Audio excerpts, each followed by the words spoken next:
Episode title: The Struggle is Real, Why India's Government Can't Build a Decent Website. Intro music, Midnight to 0:30. Host: Welcome to Tech Talk, the podcast where we explore the intersection of technology and society. I'm your host, Naeem, and today we're going to tackle a question that's been on everyone's mind: why can't India's government build a decent website? From clunky online experiences to frustrating forms, we'll dive into the reasons behind this struggle. Let's get started. Segment 1, Introduction to the Problem, 0:30 to 5 o'clock.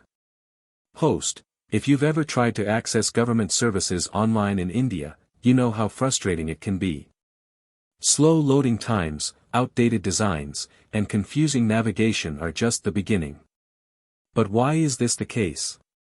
Is it a lack of resources, inadequate planning, or something more complex? Segment 2, Expert Insights, 5 to 1500 hours. Host: To get some expert insights, we're joined today by Guest Naeem, a renowned IT consultant with extensive experience in government projects. Welcome to the show, Guest Naeem. Guest, thanks for having me. The issue is multifaceted. One major problem is the lack of a unified approach to web development. Different government agencies work in silos, resulting in disjointed and inconsistent online experiences.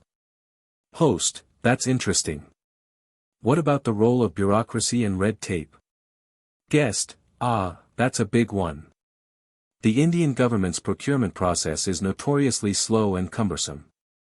This leads to outdated technology and a lack of innovation in web development.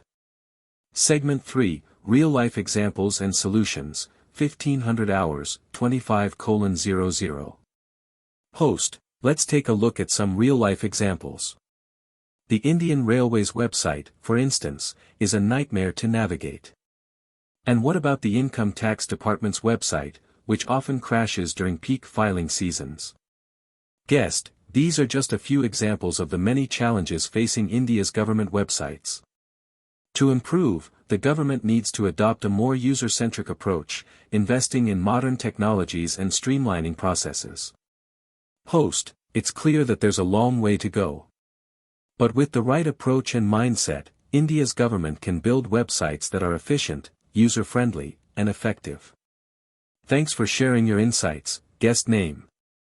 Conclusion and Call to Action, 25:00, 28:00. Host: That's all for today's episode. If you're interested in learning more about this topic, check out our show notes for additional resources. Join the conversation on social media using the hashtag #IndianGovWebsites.